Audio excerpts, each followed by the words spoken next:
We like to ground the beginning of the meeting in principles and values. For the last several meetings, I've been showing an infographic and it can get kind of stale. So I wanted to bring it to life. What we're describing in building community is really about a way of being, a way of living.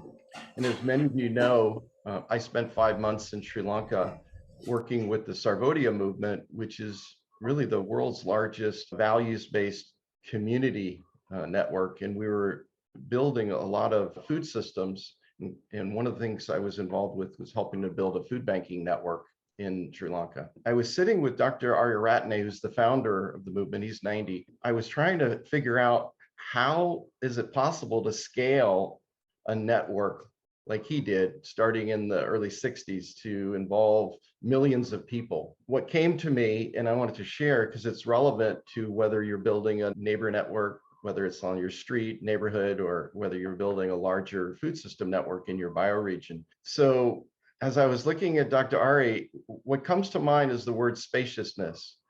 There's just not a lot of crap like from the world, like that would normally you'd associate with an agenda-driven type of approach. So he wasn't doing it for business advantage. He wasn't trying to tell people what to do. He wasn't doing it because of a title that he had. And he didn't have any particular political or specific religious perspective that he was trying to convert people. He was literally open and he was holding space for community because he realized that, yes, on a conditional level, we're all individuals, but ultimately he really epitomized embodiment of mutual benefit where we're all part of one being. So in other words, on a conventional level, we have to deal with individuals. On another level, in terms of relationship, he was holding space because he realized that his own personal development spiritually was connected to the community awakening. So there's no separation, absolutely none. So I'm reminded of a challenge I had once in holding space, and that's what I'd like to talk about. It was a meeting with 100 business leaders. It took place in a Methodist church in Reno, Nevada in 2003. And at the time, it was still division in America. Maybe it was less significant, but towards the end of the meeting, a gentleman stood up and he wanted to make an announcement. And what he was basically meaning was to the group of business leaders, hey, let's go in front of the convention center where President George Bush was coming for a campaign for his reelection. It was like a speech. And he basically said, let's go protest. And as a facilitator, I was faced with kind of a quandary, which is if I say something, I could probably affect the relationship I have with this business person.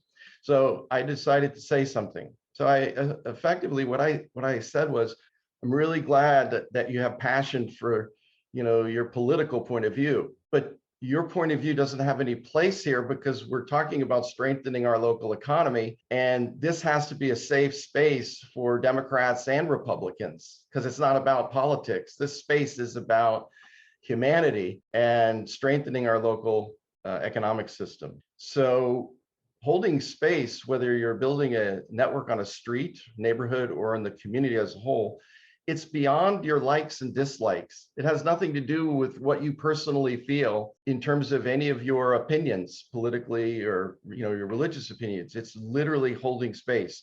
And it has to do with a love for human beings. Traditionally, that's called agape. It has to do with a higher form of love. And it's not related to liking people.